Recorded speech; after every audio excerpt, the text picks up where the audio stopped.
telephone rings in Bergen police station on the 29th of November, 1970.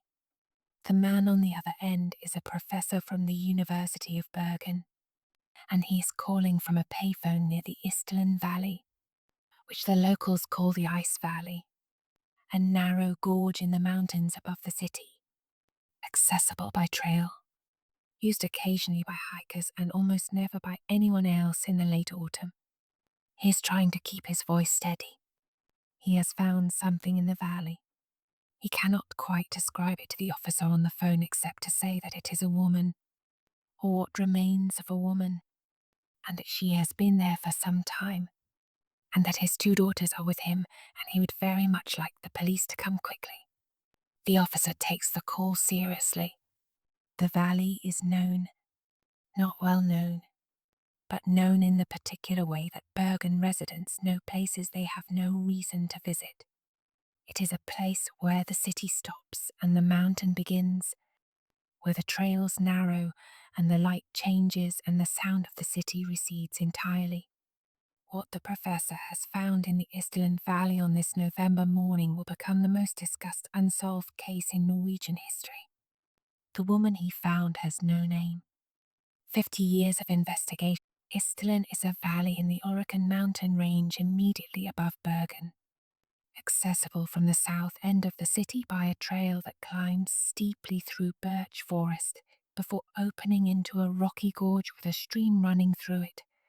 In summer it is a pleasant if unremarkable hiking route. In late November it is something else. The birch trees stripped bare, the light flat and grey, the stream running cold and fast over the dark rock, the gorge walls rising on both sides to shut out the sky. The professor and his daughters have been hiking for perhaps an hour when the smell reaches them. It is the smell that locates her before anything visual does. She is lying in a hollow between 2 large rocks approximately 200 meters from the main trail, hidden from casual view by the contour of the terrain. The body has been there long enough that certain questions about precise timing cannot be answered. Around her, arranged or scattered, it is difficult at first to determine which are the remnants of what she was carrying. A burned suitcase, partially melted bottles, fragments of clothing, objects that have been in contact with fire. She herself has been in contact with fire. The valley is very quiet. The stream runs. The professor puts himself between his daughters and what is in the hollow. The forensic examination establishes a picture of the woman that is, in its particulars, quite detailed. She was between 25 and 30 years old. She was approximately 163 centimeters tall, of medium build, dark hair, dark eyes. Her teeth were in good condition, well cared for, with dental work of a quality and style that the Norwegian examiners noted as inconsistent with Scandinavian dental practice, suggesting she had received dental care elsewhere in Europe. Her hands were the hands of someone who had not done heavy manual work. Her clothing, where it survived the fire, was of good quality, expensive, or at least not inexpensive.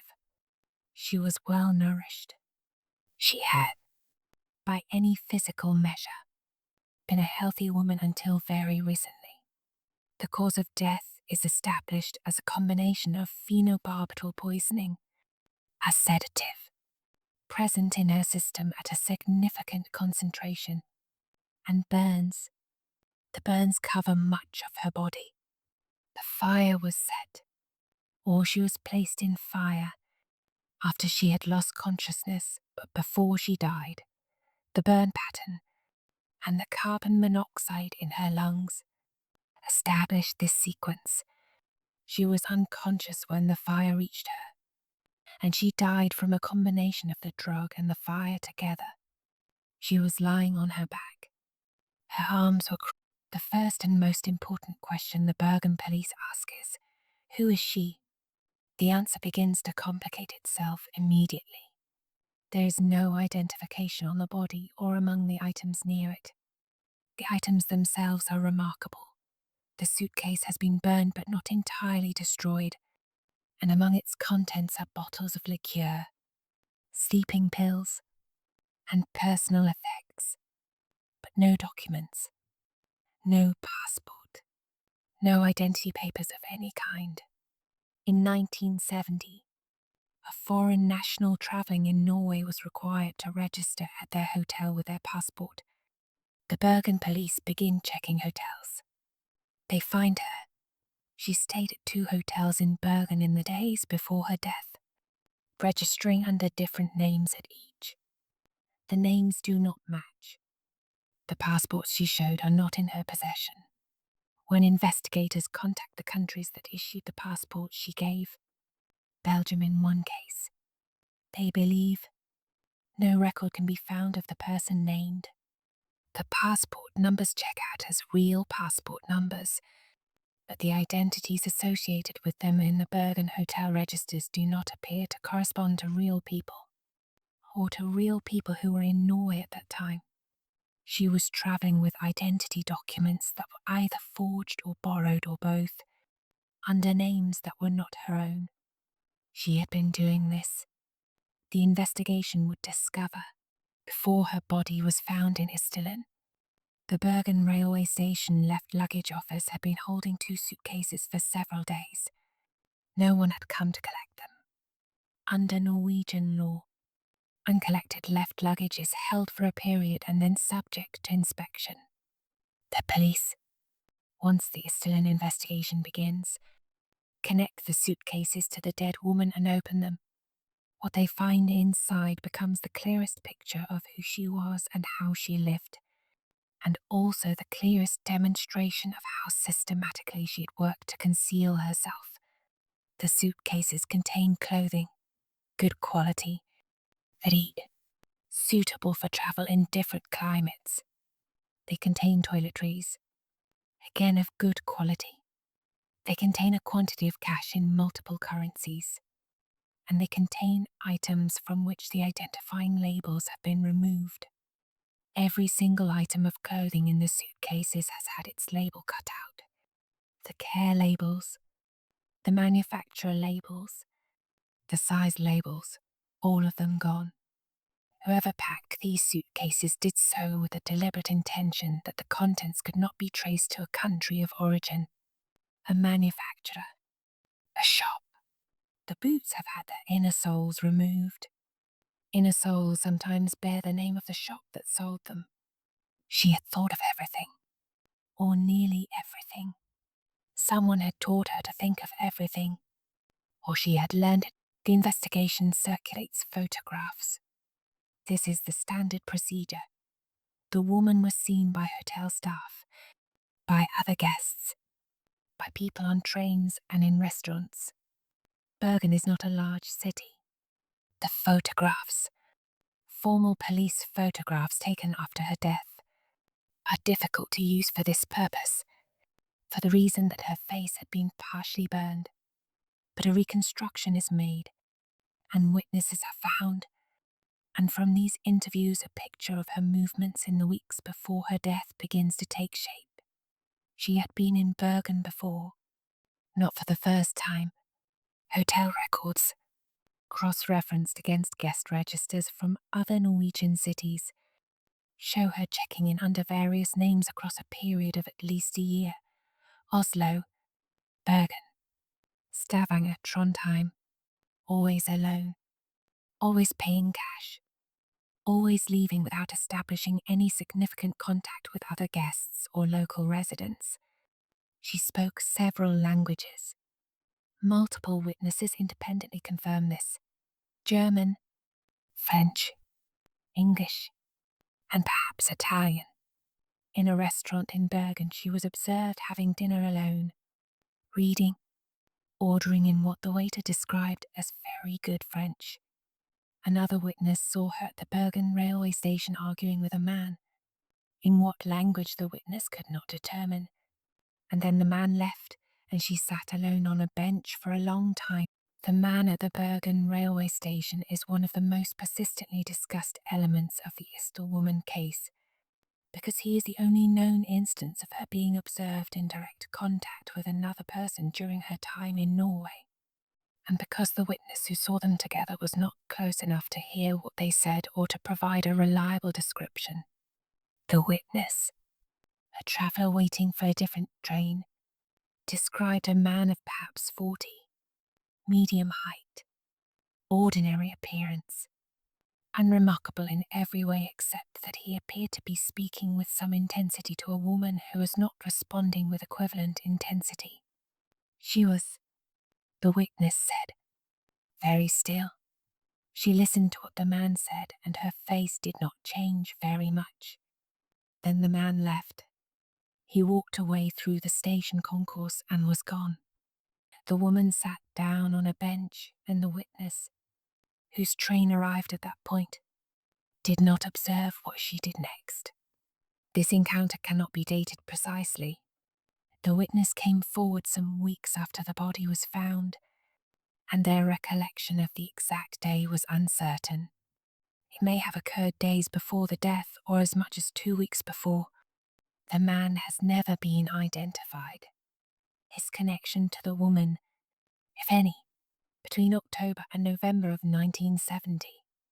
The Isdal woman stayed at 2 Bergen hotels, registering under different names at each. At the first hotel, she gave one name and a Belgian passport. At the second hotel, where she stayed in the days immediately before her death, she gave a different name and different documentation. The hotel staff at both establishments described her in consistent terms: quiet, polite, spoke good Norwegian or communicative German, kept largely to herself, came and went at irregular hours. She did not use the dining rooms much. She did not have visitors at the hotels.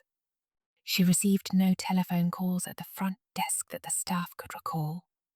At the second hotel, the one she checked out of a few days before her body was found, the staff noted that she appeared to be under some stress toward the end of her stay, quieter than usual, if that was possible, and that she paid her bill in cash and left without taking breakfast on her last morning there. The room was unremarkable. She had left nothing behind. The room was cleaned and relit before the police investigation began. Whatever she had brought into that room, beyond what was later found in the left luggage suitcases and in the Isdalen hollow, she had taken. Among the items found near the body in Isdalen is a fragment of paper that has survived the fire in partially legible condition. It is not a note in the conventional sense. It does not explain anything, does not address anyone, does not constitute what an investigator would recognize as a suicide note or a communication of intent. It appears to be a list of some kind, or a portion of a list. The words that are legible are abbreviated, some in a shorthand that cannot be definitively decoded. There are numbers. There are what appear to be city names, not all of them legible, but investigators believe they can make out references to at least 3 European cities. There is something that may be a date. The document has been examined by multiple forensic specialists and document analysts over the decades since 1970. And while there is general agreement about what the legible portions say, there is no agreement about what they mean. What is clear is that the paper was not accidental. It was something she was carrying, something that was with her when she came to Isdalen, something she either did not destroy or could not destroy in the time she had. The note is in the Norwegian National Criminal Investigation Service archive. It has not been publicly released in full. Phenobarbital is a barbiturate, a class of sedative drugs that was in widespread medical use in 1970 as a treatment for epilepsy, anxiety, and insomnia. It is not a drug you buy over a counter. In Norway in 1970, obtaining it required a prescription. A significant concentration of phenobarbital in the bloodstream will produce unconsciousness, and a very significant concentration will produce death. Though the lethal dose varies considerably by body weight and individual tolerance, the concentration found in the Isdal woman's system was, by the examining pathologist's assessment, consistent with a dose that would have produced deep unconsciousness. Whether this dose, alone, would have been lethal is a question the pathologist declined to answer definitively, given the complicating factor of the burns. The phenobarbital she had with her, a bottle of sleeping pills among the items in the Isdalen hollow, partially burned, was prescription medication. The prescription details on the bottle had been destroyed by the fire or deliberately removed. It is not possible to determine which. The drug was available in several European countries, and the specific formulation found was not uniquely Norwegian. Where she obtained it, and how? Through prescription, through purchase, through someone who provided it to her. The fire in Isdalen was a careful fire. This is the assessment of the forensic team that examined the scene. The fire was set with deliberate intent to destroy, and it largely succeeded. The suitcase was burned. The clothing was burned. The personal effects were burned. Her body was burned. But the fire was not thorough enough, or it was interrupted, or it was simply insufficient for the task, because enough survived that the investigation could establish a great deal. Among the surviving items, the bottles, partially melted, including the phenobarbital container and the liqueur bottles, the partial note, fragments of clothing from which the labels had been removed, which is to say that the label removal was done before the fire, not by the fire, a piece of rubber boot sole, coins in 2 different currencies, and a particular arrangement of the body, arms crossed, lying on her back, in a hollow between 2 rocks that would not have been visible from the main trail. The investigators faced a question they could not answer from the physical evidence alone. Was the fire set by her, as part of an act of deliberate self-destruction that extended to her identity and her effects? Or was it set by someone else, after she was already unconscious from the phenobarbital, as an act of concealment? The physical evidence is consistent with the official conclusion of the Bergen police investigation, closed in 1971, was that the Isdal woman's death was a suicide. This conclusion was contested at the time and has been contested in every serious re-examination since. The case for suicide, phenobarbital overdose, is a known method of self-destruction. The fire could have been set by a person who was intending to die and wished to conceal their identity even in death, a desperate final act of the anonymity she had maintained in life. The choice of a remote, hidden location is consistent with this interpretation. The case against, the arms crossed over the chest, are not a position a person typically ends up in by accident or by their own hand under sedation. The fire required effort and materials that would be difficult to arrange while already deeply sedated.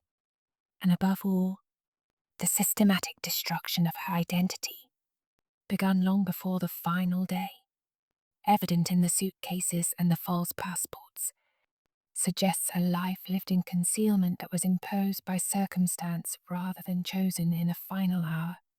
Someone without enemies, without secrets, without a life requiring systematic anonymity, does not cut the labels from all their clothing and travel under multiple forged names for years. She was hiding from something, or someone. Whether that something found her in Isdalen is the question the official a postcard found among the items in the second Bergen hotel.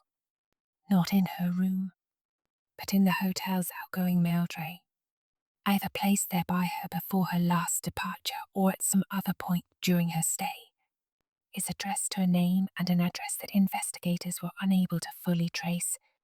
The address is in a central European city. The postcard contains a brief message in German. The message was described in early press coverage as personal in nature, though its exact contents have not been publicly released by the Norwegian authorities. It has been interpreted by various investigators over the decades as either a farewell, consistent with the suicide interpretation, or a communication of distress, of the kind a person might send when they believed something bad was about to happen to them. The distinction matters enormously. A farewell postcard is the act of someone who has made a decision. A distress postcard is the act of someone who is afraid. The investigators who handled the postcard in 1970 believed, on balance, that it was the latter. This assessment was informal and did not appear in the official record. It came to light decades later through interviews with retired officers in the days surrounding the estimated date of the Isdal woman's death. Several people used the trail through Isdalen. Not many. It was November. The weather was cold and grey, and the valley is not a destination in the way that the more accessible Bergen parks are. But enough people were there that a careful re-canvass of the area, conducted in the weeks following the discovery of the body, produced a number of witness accounts. These accounts are incomplete and contradictory in their particulars, as witness accounts tend to be, but a composite picture emerges. A woman matching the description of the Isdal woman was seen on or near the trail on at least one occasion before the day her body was found. She was alone. She appeared to know where she was going, or at least she walked with purpose. She was dressed for the weather, but not for serious hiking. The clothing was appropriate, but not the clothing of an experienced mountain walker. One witness, a man who passed her on the trail going in the opposite direction, described her as looking over her shoulder as she walked. He noticed this because it was an odd thing to do on a trail with no one behind her, or no one he could see, and because she did it more than once in the brief time he was from the beginning. The Isdal woman case attracted attention beyond Bergen and beyond Norway, because everything about it suggested connections that extended across borders. The forged or borrowed passports, the multiple currencies, the multinational hotel trail, the dental work inconsistent with Norwegian dentistry, the languages, the European city name on the note. Interpol was contacted. Several European police forces were asked to check their records for missing persons matching the description. No match was found. The Belgian authorities were particularly involved. Given the Belgian passport she had shown at one Bergen hotel, but Belgian records produced no identification. The West German authorities were consulted. Given the German she spoke and the German text of the postcard, nothing. The investigation spread outward into the bureaucratic networks of Cold War Europe, a world in which information moved slowly, in which national databases were not interconnected, in which a woman who knew how to move between countries and between identities could remain hidden almost indefinitely. The Cold War context is not incidental. 1970 is not 1990. The machinery of international information sharing that might have identified her quickly did not exist in the form it exists today. She was anonymous in a world that was structurally more amenable to anonymity than the Cold War produced a particular kind of person, trained in anonymity, fluent in languages, skilled at movement across borders, carrying documents that were not their own. Intelligence services on both sides of the Iron Curtain maintained networks of agents and couriers who operated exactly as the Isdal woman appeared to operate, travelling undercover identities, maintaining no fixed address, avoiding consistent contact with any individual, leaving no traceable record. When the Norwegian security police, the PST, became involved in the Isdal woman case, their interest was not academic. They assessed, based on her pattern of movement and her apparent Tradecraft, that she was likely connected to intelligence activity of some kind. They did not specify which intelligence service or which side.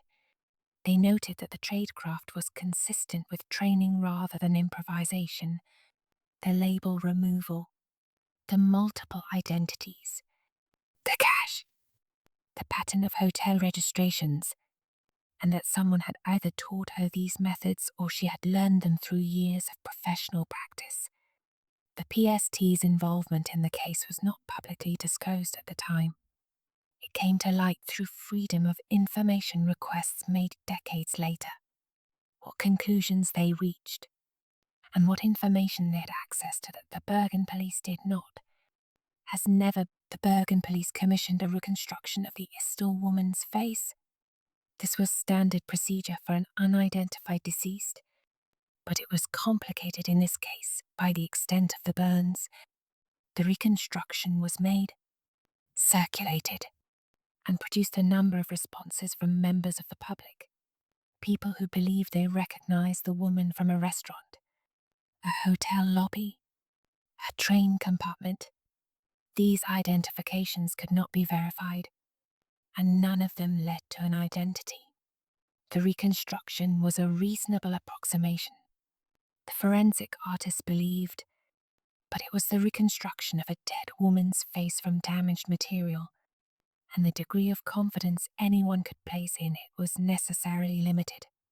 In 2019, the Norwegian NRK public broadcaster produced a detailed reinvestigation of the Isdal case, involving forensic genealogists and updated techniques. A new facial reconstruction was made using three-dimensional scanning and modern forensic modeling, far more detailed than the 1970 version. This reconstruction was released publicly and attracted significant attention. Thousands of people looked at it. It did not produce an identification. The face is known, in a sense, detailed, plausible, carefully produced, but the name that goes with it is not known. The face without a name. In 2017, Norwegian investigators extracted a DNA profile from the Isdal woman's remains, which had been preserved in the Bergen University Museum. The DNA profile was good quality, usable for comparison. It was uploaded to available international databases. It was compared against missing persons records in multiple countries. It produced no match against any named individual in any database. This result tells you something, but it does not tell you nothing. It tells you that she is not in the databases, which means either that no family member has submitted DNA for comparison in any of the databases searched, or that she comes from a country or community underrepresented in those databases, or that she has been unrecognized as missing for so long that her family members who might have submitted samples are themselves no longer living. The DNA profile was subsequently made available to forensic genealogists working on the case, who began the painstaking work of building family trees from partial matches, distant cousins, second cousins, the kind of matches that can, given enough time and enough records, triangulate toward an identity. This work was ongoing as of the most recent public reporting on the case. One of the scientific techniques applied to the Isdal woman case in its more recent phases is isotope analysis, the examination of the chemical composition of bone and tooth enamel to determine where a person lived during different periods of their life. Bone grows slowly and reflects the chemical signature of the water and food consumed over years. Tooth enamel is laid down in childhood and reflects the environment of those specific years with great precision. The isotope analysis of the Isdal woman's remains was conducted in connection with the NRK reinvestigation and produced findings that were significant in narrowing the geographic question. Her childhood, the tooth enamel suggested, was spent in Central Europe, the specific region consistent with the border area between present-day Germany, the Czech Republic, and potentially Switzerland or Austria. Her adult years showed evidence of time spent in multiple geographic locations, consistent with the itinerant life her hotel records also suggested. The isotope evidence does not give a name or a town. It gives a region, a climatic zone, a chemistry of water and food that persisted through the years when her teeth were forming. She grew up somewhere in Central Europe. Everything. Multiple witnesses confirmed that the Isdal woman spoke several languages well. German, consistently described as very good, possibly native or near-native. French, described by one witness as excellent. English, functional, with an accent that witnesses described variously as continental European. Possibly German. Norwegian, enough to manage hotel check-ins and basic interactions, suggesting some prior exposure to Scandinavian languages. Possibly Italian, though this is less consistently reported. The pattern of languages is suggestive in the context of the isotope evidence. A person who grew up in the border region of Central Europe where German was the dominant language, who acquired French to a high level and English to a functional level. This is the language profile of someone from a specific educated, European, mid-20th century context.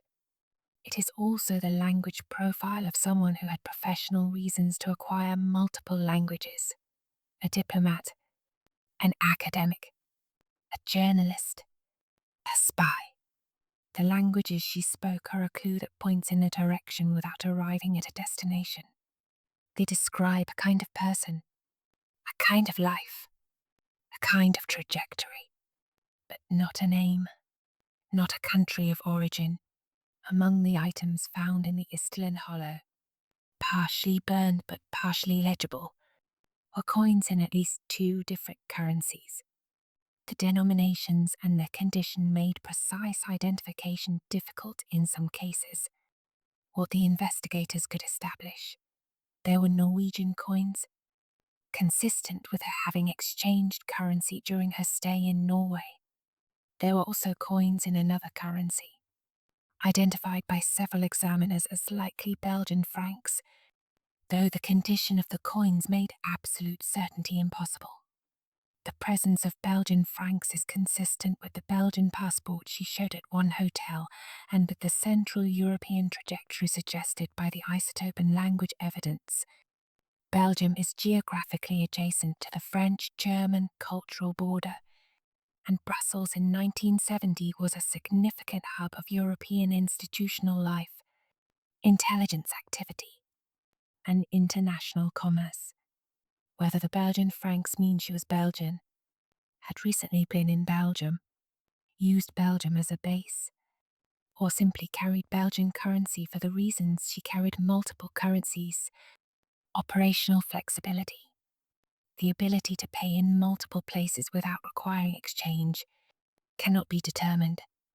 They are a coin in a burned hand, telling you she had been somewhere without The original Bergen police investigation was closed in 1971 with a suicide ruling. For decades the case remained in the files, officially resolved, practically unsatisfying. It resurfaced periodically in Norwegian media, attracting renewed attention each time but producing no new identification. The serious modern reinvestigation began in earnest in the 2010s, driven partly by the availability of new forensic techniques, DNA, isotopes, improved facial reconstruction, and partly by the work of journalists and researchers who had kept the case alive in the interim. The NRK reinvestigation, broadcast in 2017 and 2019, was the most comprehensive public treatment of the case to that point. It combined new scientific findings with interviews with surviving witnesses and retired investigators, and it re-examined the original case files with the access that time and freedom of information had made possible. The NRK investigation concluded that the suicide ruling was probably wrong. It did not conclude definitively that the Isdal woman was murdered.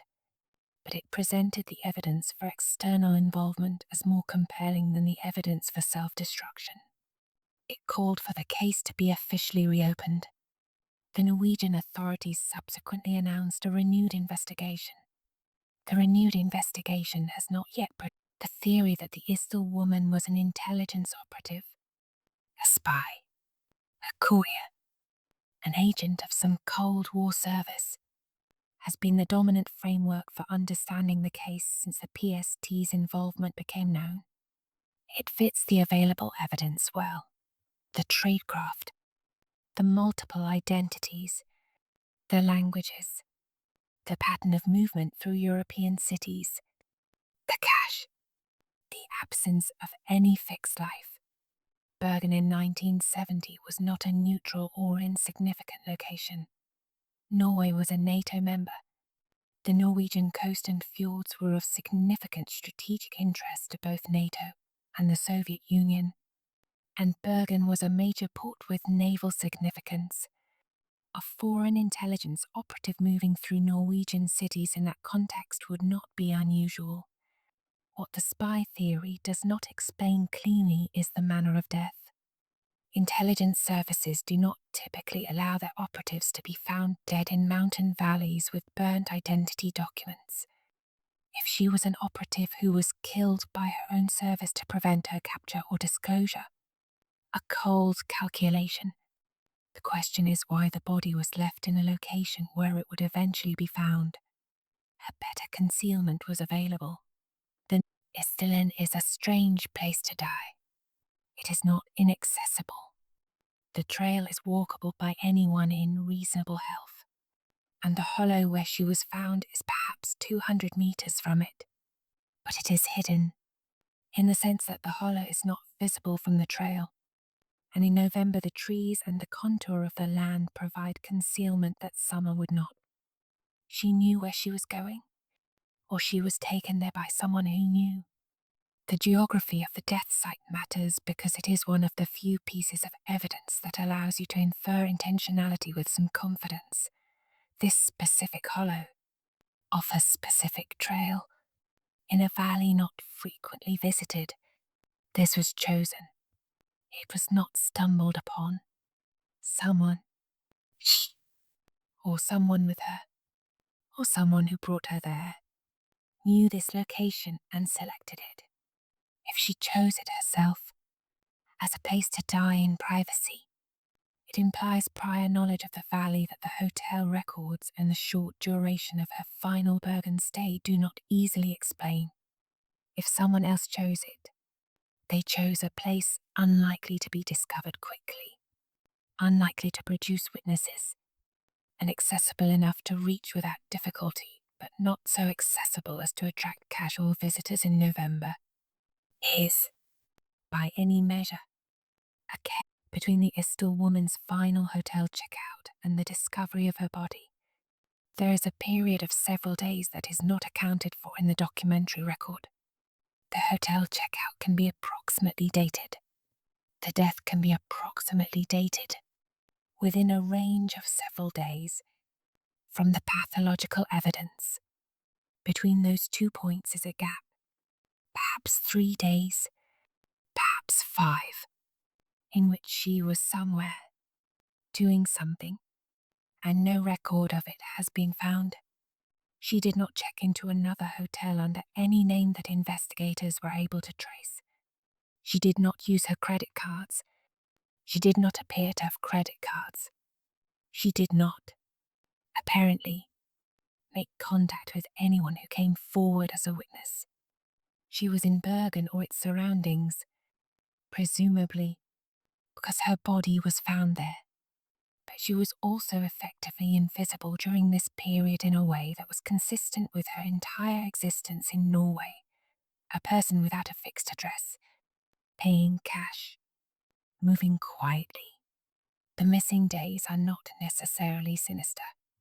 They may simply be the ordinary invisibility of a life conducted without documents, but they are missing, and what happened in them, whether she was planning, or meeting someone, or hiding, or being held, is one of the things. Among the items found in the Isdalen hollow are several bottles, partially melted by the fire, that contained or had contained a liqueur.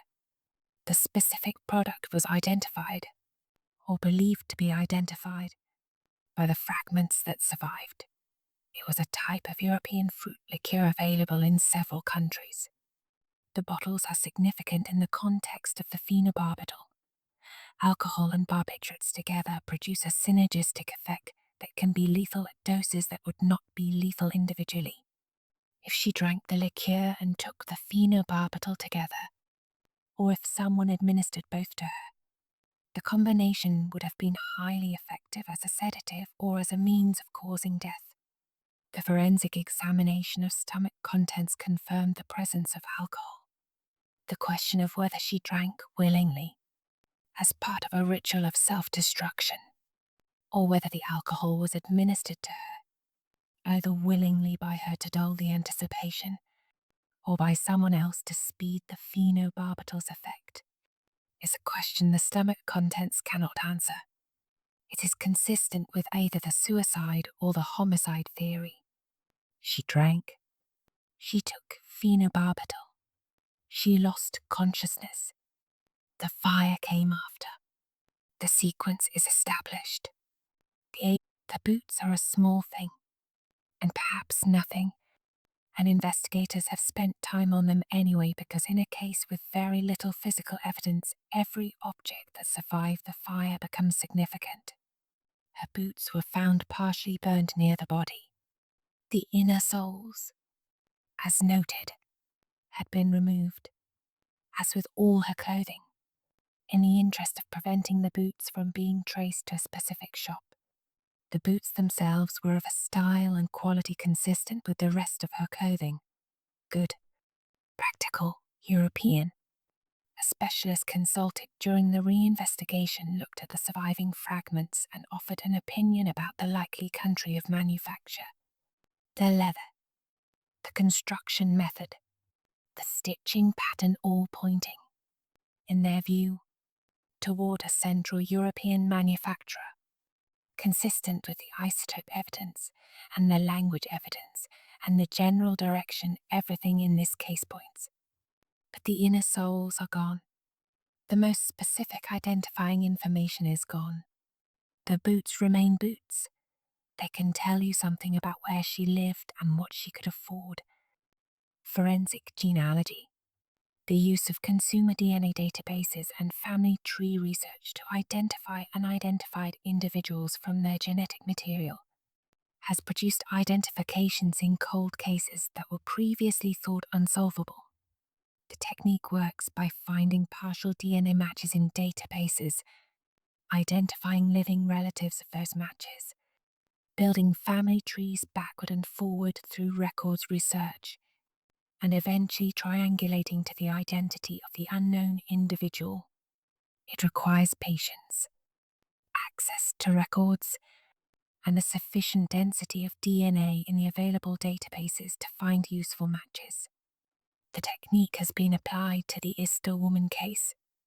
As of the most recent public reporting, the work has produced a region, Central Europe, consistent with the isotope findings, and a narrowing of the genetic background. It has not produced a name. The challenge in her case is that the databases with the highest density of users are American, and a Central European woman who died in 1970 with no known descendants in the United States is less likely to have many close matches in those databases than a person of American or British ancestry. The work continues. The tools improve. Each year the databases grow. The probability of identification increases, slowly, year by year, as more people submit their DNA and as the research methods. She's not unique. And this is one of the most disturbing things about the Isdal woman case when you look at it clearly.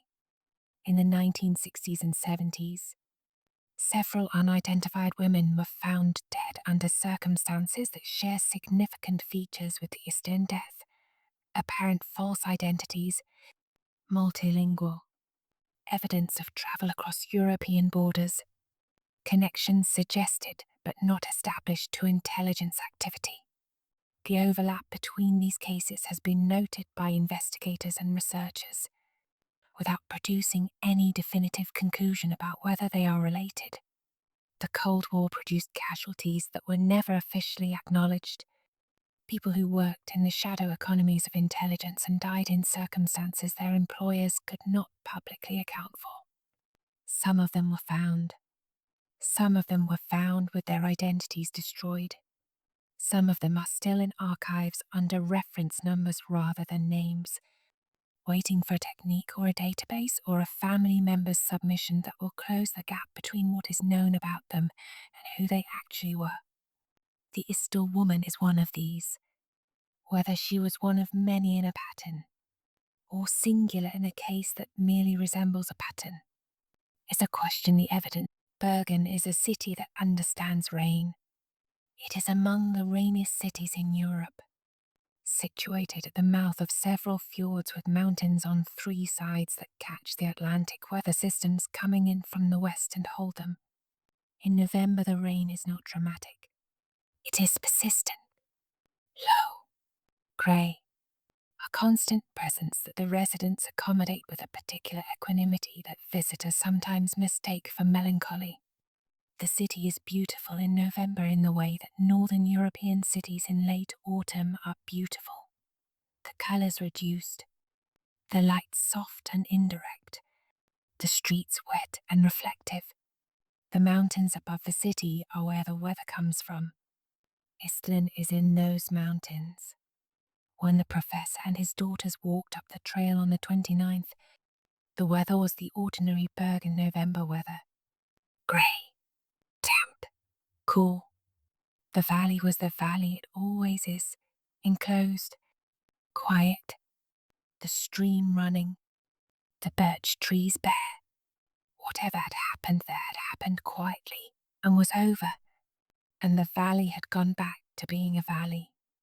By the time the police arrived, the light was already failing. They worked in the gathering dark of a Norwegian November afternoon, and the stream ran past them, and the mountains held the grey sky above them, and the case file for the Isdal woman is held by the Norwegian National Criminal Investigation Service. It is substantial. Decades of investigation, re-examination, correspondence with foreign police services, forensic reports from multiple eras, witness statements, photographs, the partial note, the DNA profile. Some of it has been released through Freedom of Information requests. Some of it remains classified, in the sense that the security service involvement, the PST's assessment of her likely intelligence connections, carries restrictions that a standard police file does not. The case is officially open or reopened. This means it has not been formally resolved and the investigation continues, at whatever pace active resources allow. It also means that information developed by the ongoing investigation is not publicly available, and the people with access to the most current findings are not in a position to discuss them. This is the condition of many cold cases. The public record stops at some point, and beyond that point is the investigation in progress, which is a kind of silence. The archive holds more than is known. What it holds, beyond what has been released, and what the current investigators have found in the years since the case was reopened. For decades, the Isdal woman's remains were held by the Bergen University Museum, in the care of the institution that had received them when the original investigation concluded without identification. This is not unusual for unidentified deceased in Norway. Remains are held until identification is achieved or until the relevant authorities determine that identification is no longer possible and disposition should proceed. In 2017, in connection with the reinvestigation and the DNA extraction, the question of the remains became more active. The DNA was taken. The isotope samples were taken. The material was preserved for further analysis as techniques improved. The remains have since been interred with a marker in a Bergen cemetery, a named grave for a woman without a name, marked with a reference to who she was in the only terms currently available. A woman found in Isdalen in November 1970, whose name is not yet known. The grave is visited. People leave flowers. This is a Bergen tradition now, or something approaching one. The Isdal woman has become part of the city in a way that her anonymity makes strange and particular. The city holds her. The mountain holds the place where she was found. Her name is the thing. Consider what she was carrying when she went to Isdalen. She had her burned suitcase. The items within it suggest she was not planning to travel further, or had already packed a portion of what she owned into the left luggage suitcases at the railway station. She had the liqueur bottles, the phenobarbital, the partial note. She had cash, the Norwegian coins, the Belgian francs. She had no passport, or no passport that survived the fire, or no passport at all. The false documents may have been left elsewhere, returned to whoever had supplied them, or destroyed before she came to the valley. She had her clothing, with labels removed. She had her boots, with inner soles removed. She had knowledge of the valley, or a guide, or a map, something that got her to that specific hollow. And she had, possibly, a meeting with the man at the railway station, or with someone not seen by any witness, someone who came and went from Isdalen without being observed. Or she had no meeting. She had a destination she had chosen. She carried what she needed to reach it and no more. She was, in the most literal sense, travelling light, everything superfluous stripped away, every identifying mark removed, reduced to the minimum necessary. The NRK reinvestigation of 2017 and 2019 did something that the original police investigation could not. It brought the case into the age of digitized records, expanded DNA databases, global audience reach, and the particular collective intelligence of the internet. NRK published findings, asked for public input, and received responses from across Europe. Several leads were followed that the original investigation had not been in a position to pursue.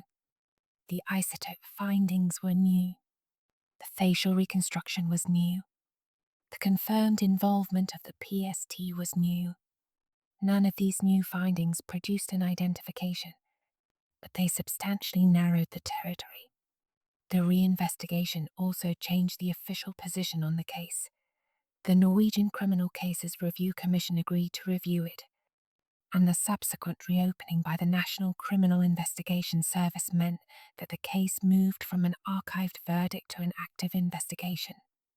This matters procedurally and practically. It means people are working on it. It means resources are being applied. It means that when new techniques become available, as DNA genealogy is becoming, as database coverage is expanding, those techniques are being applied to a live case rather than a closed file. The Isdal woman has more people looking for her now than she had in 1970. The question is whether the world she came from has left enough. Whatever the truth of the Isdal woman's death, suicide or homicide, planned or coerced, alone or with someone else, there is a period of time to account for. In the valley, between her arrival and the moment she lost consciousness, the trail from the city took perhaps an hour at a moderate walking pace. The hollow where she was found required another few minutes from the main trail. She arrived with a suitcase, with bottles, with the note, with whatever she was carrying. She settled herself between the two rocks. She drank. She took the phenobarbital. The drug took time to work. Barbiturates do not produce immediate unconsciousness. They work over minutes to hours depending on the dose and the individual. In that time she was conscious, or fading, lying in a hollow in a Norwegian mountain valley in November, the stream audible below, the birch trees bare above her, the grey sky flat and uniform overhead. What she thought during that time, what she had come to, what she understood about her situation, what she felt, is entirely beyond recovery. She thought something. She felt something. She was a person, fully, until the moment she was not. And in the minutes between her decision and her unconsciousness, she was present in the valley in a way that no record can describe. The valley received her. The stream ran past. The evidence points consistently towards Central Europe. The isotopes of her childhood teeth, the German she spoke natively or near natively, the coins, the dental work, the likely country of manufacture of her boots, Central Europe in the years of her childhood, which the forensic estimate places in the 1940s, given her age at death, was a particular kind of place. The Second World War moved through it. Borders changed. Populations were displaced. The Cold War divided it in ways that had not been anticipated in the immediate post-war years. A child born in, say, 1942 in a region that was German-speaking and Central European might have lived through the end of the war, the occupation period, the establishment of the Iron Curtain, the reorganization of Europe's borders into the configuration of the Cold War. Such a child, grown into an adult by 1970, would have navigated a world of divided loyalties and shifting identities as a matter of biography, not of choice. The skills she demonstrated, the linguistic fluency, the identity flexibility, the movement across borders, are the skills that Central European life in the post-war decades could have produced in a person of a certain history and a certain necessity. She came from somewhere. The somewhere is Central Europe. The specific somewhere remains a dot on the people who have spent time on this case. The Bergen officers of 1970. The journalists who kept her alive in subsequent decades. The forensic scientists who worked on the reinvestigation. The genealogists currently building family trees from distant DNA matches share a particular quality of engagement with it. This is not unusual for cold cases. The unresolved creates a specific kind of attention in certain people, but the Isdal woman case has attracted a different character of investment than many cold cases, because the anonymity is so complete, so deliberate, so carefully maintained. She is not simply unidentified because no one has looked. She is unidentified because she worked at being unidentified, and she was good at it, and whatever force was responsible for her death, herself or another, continued at work after she was gone. The investigators are working against a system. The tradecraft that kept her hidden in life keeps her hidden in death. What drives them is not simply the procedural desire to close a file. It is something more like the conviction that a person, any person, should not be permanently reduced to a reference number. She was someone. The someone is recoverable. Probably, eventually. The work of recovery is the work of restoring a name to a life that was lived without one. In the Isdal cemetery in Bergen, there is a grave marked with a simple stone. The stone bears a date, November 1970, and a designation, not a name. For years the grave was unmarked, or marked only by the administrative reference of the investigation. The Bergen municipality, and later private citizens and organizations invested in the case, ensured that the grave was properly maintained and marked. It is visited on the anniversary of the discovery of the body, and at other times, flowers appear. Some visitors leave notes. Bergen has a particular relationship with this woman who has no name and who has nonetheless been part of the city for more than 50 years, not as a ghost story or a horror, but as a human presence that the city has chosen, with some care, to acknowledge. The grave is a real grave. The woman in it was a real woman. The stone over her does not say who she was, because no one yet knows. But it says she was, which is something, which is perhaps what can be said with certainty. She existed. She came to Bergen. She died in the valley above the city, and Bergen held her and has held her since. The name will come or it will not. The great whatever she knew, and she knew something, which is probably the safest assumption about a woman with false passports and removed labels and multiple languages and a life lived in deliberate concealment. She carried it with her, and it went with her into the valley and into the fire and into the 50 years of failed identification since. The note gives a glimpse, abbreviations, numbers, city names, a fragment of the operational life she lived, preserved by accident in the burning.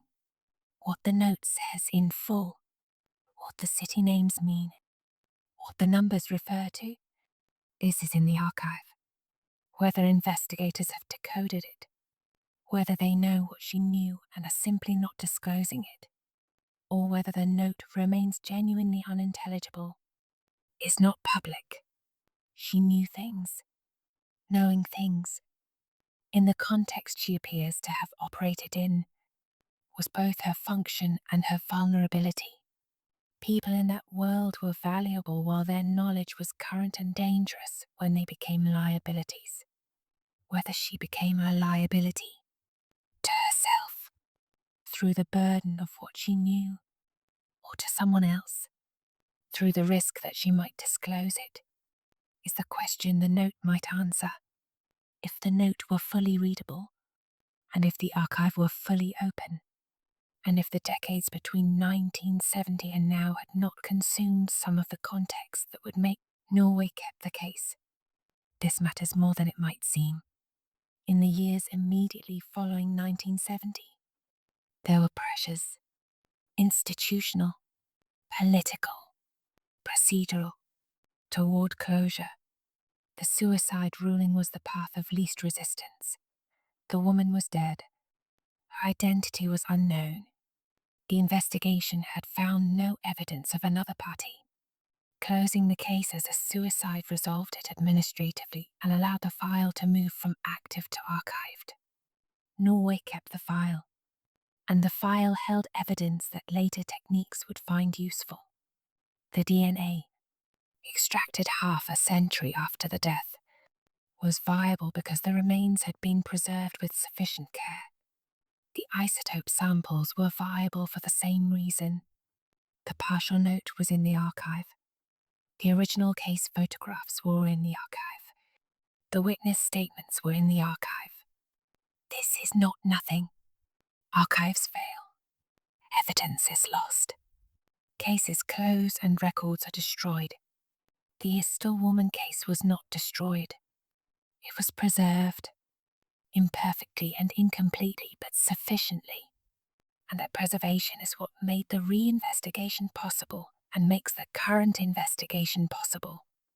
Whoever is ultimately responsible for her death, and whoever she was, will be confronted eventually with a case file that has been waiting patiently for the tools to catch up. There is a name.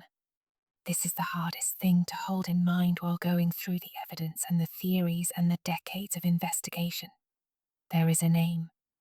Somewhere in the records of a Central European country, in a birth register, a school record, a passport application, a hospital document, a church record, a family photograph with names written on the back. There is the name of the woman who was found in Isdalen in November 1970. The name exists. It is not lost in the way that some things are lost, beyond recovery. It is present in some record, waiting to be connected to the DNA profile, to the isotope data, to the facial reconstruction, to whatever the genealogists are currently building from the partial matches in the databases. The woman was born. Birth was recorded somewhere, by someone. She had parents. Parents have records, or descendants who have records, or photographs. The name is findable, in principle. The gap between principle and practice is what the investigation is crossing. Year by year, technique by technique, database entry by database entry. When it closes, if it closes, the woman in the Bergen cemetery will have a stone with a name on it. She will still be dead. She will still have died in Isdalen in November 1970 under circumstances that may never be fully explained. But she will have a name, and whatever name she carried in life, the real one, not the Belgian alias or the German alias or any of the others, will be, finally, November in Bergen is a month that the city endures rather than enjoys. The light is short. By mid-November the sun rises late and sets before 4 in the afternoon, and even during the hours of nominal daylight the cloud cover keeps the light flat and grey. The rain is not the summer rain of brief dramatic showers, but the winter rain of persistent grey moisture that is less a weather event than a condition of the air. The mountains above the city are invisible most days, hidden behind the cloud layer that sits on them like a lid. Isdalen is up in that cloud. In November, or near it. The trail is damp. The rocks are damp. The hollow between the two rocks collects moisture and leaf debris in the autumn and holds it through the winter. When the professor and his daughters walked up that trail, the valley was in its November condition. Still, cold, grey. The stream audible but not dramatic. The bare birch branches filtering a light that was already failing at the time of afternoon when they walked. It was an ordinary day in the Bergen November. The valley was the valley it had always been, holding what it held, the same as yesterday and the day before, unchanged by what had happened there in the recent days. The woman was there, in the hollow, and the valley was ordinary around her, and the stream ran, and the light was grey and failing after the discovery, after the investigation, after the suicide ruling and the closure of the official file. Life in Bergen continued. The valley continued. People walked the trail in summer. Hikers. Families with children. People from the city going up into the mountains for the view and the air. They did not, most of them, know what the hollow between the two rocks had held, or if they knew they did not stop. The stream ran. The seasons moved through the valley. The birch trees leafed in spring and stripped in autumn, and the rocks were the same rocks, and the trail was the same trail, and time did what time does, which is continue. The woman in the Bergen cemetery had her grave, which was tended, which was visited. The case file sat in the archive. The world moved from the Cold Water post-Cold War to the digital age, and the databases grew, and the techniques improved, and people who had not been born when the woman died in the valley began to work on her case with tools her contemporaries could not have imagined. The valley is still there. The hollow is still there. The stream is still running.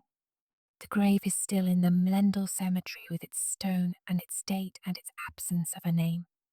The case is open. The work continues. The November comes around again, and the mountains above Bergen hold the grey sky, and the valley is the valley. What remains, after 50 years, is this: a body in a valley, a name that is not known, a A case file that is open. A grave that is visited. A woman who spoke German natively and French excellently, and who had her labels removed, and who paid in cash, and who showed passports that were not hers, and who was seen looking over her shoulder on a trail in November. A partial note with numbers and city abbreviations. A DNA profile in a database. A facial reconstruction on a website. Isotope data pointing to a region. A genealogy project working through partial matches. A Norwegian city that has made a particular accommodation with the unclosed. The unresolved. The person without a name who has nevertheless become a presence in the place where she died. These are the facts, or what remains of the facts. The rest is the space between them, the space where she lived, where she thought, where she was afraid or resolute or exhausted or all three, where she did whatever she did in the valley and on the trail and in the hotel rooms under the wrong names and on the trains between the European cities whose names are abbreviated in the note. The facts are what survives the fire. The person is what the fire took, and what the decades took, and what the anonymity she maintained throughout her life has maintained in her death. A presence without a name, a life without a record, a death without an explanation that anyone has found. The Isdalen Valley is accessible today as it was in 1970. The trail is maintained. The stream is the same stream. The hollow between the two rocks is still there, though there is nothing in it now but leaves and rain and the ordinary debris of a mountain valley in the seasons. People visit, knowing the history or not knowing it, walking up from the city into the mountain air. Some of them stop at the hollow. Some of them leave flowers, or stones, or nothing, and stand for a moment in the particular silence of the place. Bergen is audible below, faintly, the way a city is always faintly audible from the mountains above it. The sea is not visible from here, but the air carries a trace of it. The mountains are above and the city is below and the valley is between them, held in the grey Atlantic light of the year as it moves. She came here. She died here, or was brought here after death, or some combination of those two things. The sequence is not certain even now. The valley held her for the days between her death and her discovery, and it has held something since. The fact of what happened, the weight of the unresolved, the particular quality of places where something occurred that was never adequately explained. The valley is just a valley. It is also, now, a place where a woman who had no name had the final hours of a life that is still, after all this time, mostly unknown. The stream runs, the light comes and goes. November comes around again, and the birch trees are bare again, and the hollow is empty. And somewhere in a database or an archive or a family photograph in a Central European city, the name